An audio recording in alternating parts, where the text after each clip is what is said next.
तो आज सत्ता की शुरुआत में सबसे पहले हम आपको एक वीडियो दिखाते हैं। ये वीडियो उस सेना के शौर्य का सबूत है जो बोल्ड और कैपिटल लेटर्स में इंडियन आर्मी लिखती है। चीते की चाल, बाज की नजर, तलवार की धार पर कभी संदेह नहीं करते। इस लिस्ट में हमारी जाबाज सेना का सटीक निशाना भी शामिल है और कश्मीर से आया ये वीडियो उसी की गवाही दे रहा है। एक आतंकी के एनकाउंटर का ये वीडियो कश्मीर के अनंतनाग का है, जो बताने के लिए काफी है कि जन्नत की आबोहवा में जहर खोलने वाले दहशतगर्दों का अंजाम अब क्या होगा। ट्रिगर दबते ही कैसे एक घर में छिपा आतंकी चंद सेकंड में ढेर हो जाता है, सब कुछ कैमरे पर रिकॉर्ड हुआ। तो ये जो वीडियो हमने आपको दिखाया, असल में ये बदला है एक शहादत का। शहादत उस शूरवीर डॉग की जिसने अनंतनाग में 2 आतंकियों को जहन्नुम पहुंचाने में सेना की मदद की थी। ये इंडियन आर्मी का एक डॉग था जिसका नाम था जूम। 2 दिनों तक मौत से 2-2 हाथ करने के बाद जूम की सांसों ने उसका साथ छोड़ दिया। आज शूरवीर डॉग जूम को श्रद्धांजलि दी गई। आज जूम के जरिए हमने सेना के उन बेजुबान जाबाजों के शौर्य का विश्लेषण किया है। आप चाहें पशु प्रेमी हो या ना हो, ये खबर आपके दिल में अपनी सत्ता जरूर कायम करेगी।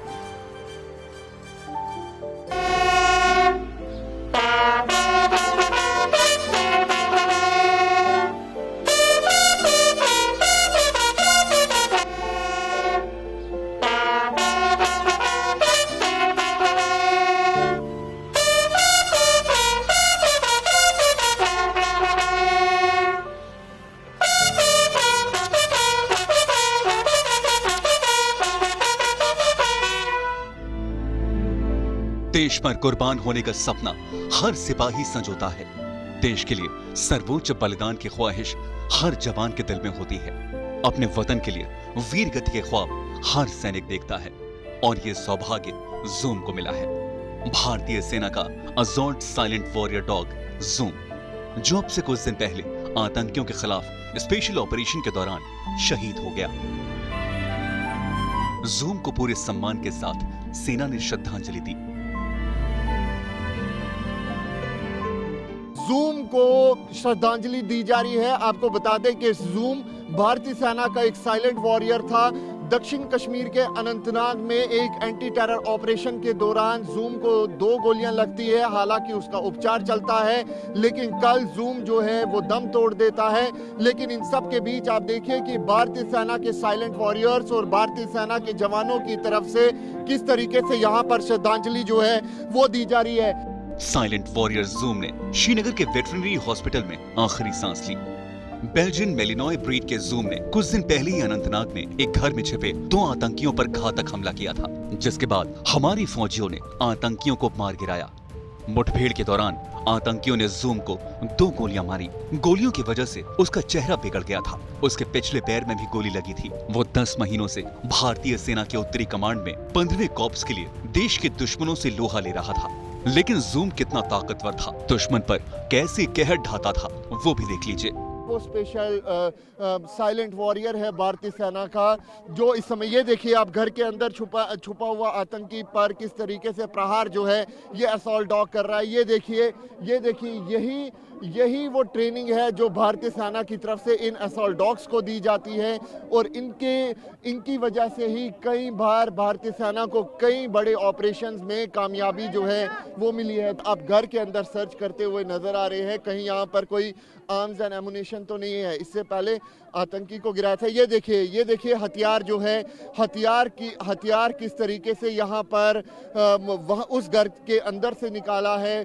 जब भारतीय सेना किसी घर में भी सर्च करती है तो इन असॉल्ट डॉग्स की मेन भूमिका जो है वो रहती है। मेरा श्रद्धांजलि अर्पित है। दिल में तो दुखी हो रहा है, दिल में पत्थर रख के हम लोग इनको श्रद्धांजलि तो देते हैं, लेकिन एक खुशी भी होता है, प्राउड फील होता है कि ऐसे डॉग हमारे इंडियन आर्मी में ट्रेंड हुए हैं। इसी घातक ट्रेनिंग की मदद से जूम ने 2 खूंखार आतंकियों को पकड़वाने में देश की मदद की, लेकिन खुद देश पर मर मिटा। जम्मू से अंकित भट्ट के साथ ब्यूरो रिपोर्ट, TV9 भारतवर्ष। आपको बता दें कि इंडियन आर्मी में शामिल कोई डॉग जब किसी आतंकी घटना में अपने प्राणों की आहुति देता है तो उसे शहीद का दर्जा दिया जाता है। उसे बिल्कुल वैसे ही श्रद्धांजलि दी जाती है जैसे कि सेना के एक शहीद सिपाही को मिलती है, क्योंकि ये भी एक जवान की तरह देश की सुरक्षा के मोर्चे पर तैनात रहता है। जैसे जूम के सर्वोच्च बलिदान को आज सेना के साथ पूरे देश नमन कर रहा है। भारतीय सेना में ऐसे कई असॉल्ट डॉग्स हैं जिन्हें कड़ी ट्रेनिंग के बाद तैयार किया गया है। शहीद जूम भी उन्हीं में से एक था। जूम की ट्रेनिंग का वीडियो खुद चिनार कॉर्प्स की ओर से जारी किया गया था। खास बात यह है कि जब तक इन डॉग्स का प्रशिक्षण पूरा नहीं हो जाता तब तक इन्हें किसी मिशन पर नहीं भेजा जाता, लेकिन ट्रेनिंग पूरी होने के बाद जंग का मैदान हो या आतंकी घुसपैठ, हर जगह ये सोल्जर्स खुद को साबित करते हैं। सेना के इतिहास में जूम जैसे बहादुर डॉग्स की कहानियां भरी पड़ी हैं। इन डॉग्स की ट्रेनिंग भी सैनिकों की तरह बेहद मुश्किल होती है। खास बात यह कि ट्रेनिंग में सफल होने के बाद ही ये डॉग यूनिट का हिस्सा बनते हैं। ट्रेनिंग के दौरान हर डॉग के लिए अलग अलग तरीके के कमांड का इस्तेमाल होता है और एक वक्त के बाद ये डॉग्स हाथ के इशारों को भी समझ लेते हैं। इनका ख्याल रखने वाले हैंडलर ही डॉग्स को आदेश देते हैं। इन्हें अलग अलग हालात में अलग अलग तरीके से भौंकने की ट्रेनिंग भी मिलती है। इनका इस्तेमाल सर्च एंड रेस्क्यू में सबसे ज़्यादा किया जाता है। इसके अलावा बारूदी सुरंगें या बम खोजने में भी ये मदद करते हैं। दुश्मनों का ठिकाना खोजने की भी ट्रेनिंग इन डॉग्स को दी जाती है। सेना में एक डॉग का सर्विस पीरियड 8 से 10 साल का होता है। तो भारतीय सेना की डॉग यूनिट में वैसे तो कई डॉग्स होते हैं, लेकिन 3 नस्ल के डॉग्स का इस्तेमाल आर्मी में सबसे ज्यादा किया जाता है। इनमें सबसे ज्यादा जर्मन शेफर्ड और लैब्राडोर की भर्ती की जाती है, क्योंकि ये प्राकृतिक तौर पर ट्रेनिंग को समझने के लिए सक्षम होते हैं। इन्हें सिखाना आसान होता है, साथ ही ये सैनिक द्वारा बताए गए कमांड को आसानी से मान लेते हैं। इसके अलावा बेल्जियन शेफर्ड नस्ल के जाबाज सिपाही देश की आन बान शान के लिए फ्रंट पर तैनात रहते हैं। अब हर किसी के मन में एक सवाल रहता है कि जब 8 से 10 साल की सर्विस के बाद ये डॉग्स रिटायर होते हैं तो इनके साथ क्या होता है। इसे लेकर सोशल मीडिया पर किए गए कई दावों के बारे में हमने पढ़ा और सुना। आपने पढ़ा और सुना दोनों होगा, लेकिन आज हम आपको इसकी सही और वेरीफाइड जानकारी भी दे देते हैं। पहले सेना से रिटायर होने के बाद इन डॉग्स को मारने का चलन था। इसे एनिमल यूथनेशिया कहा जाता है। ये सब कुछ सुरक्षा कारणों की वजह से होता था और इसी वजह से अब जो हम आपको चीज़ बता रहे हैं वो एक अलग तरीके की जानकारी है और ये जानकारी आपके पास ज़रूर होनी चाहिए। तो हमने यहाँ तक तो आपको बताया कि क्या किया जाता था पहले इनके साथ में, क्योंकि ये डॉग सेना के कई खुफिया ठिकानों को जानते थे, इसलिए डर था कि कहीं किसी गलत तरीके से इनका इस्तेमाल ना किया जाए। इसलिए पहले की जो हमने आपको जानकारी दी उसमें जैसे ये रिटायर होते थे इनको मार दिया जाता था, लेकिन साल 2015 में सरकार की मंजूरी के बाद इन्हें मारने का चलन खत्म कर दिया गया। साल 2017 में उत्तर प्रदेश के मेरठ में इन डॉग्स के लिए एक ओल्ड एज होम यानी वृद्धाश्रम बनाया गया, जहां रिटायरमेंट के बाद इन्हें भेज दिया जाता है। इतना ही नहीं, अलग अलग देशों की बात करें तो रिटायर आर्मी डॉग्स को लेकर अलग अलग कानून बनाए गए हैं। अमेरिका में रिटायर होने वाले आर्मी डॉग्स को लोग अडॉप्ट कर लेते हैं।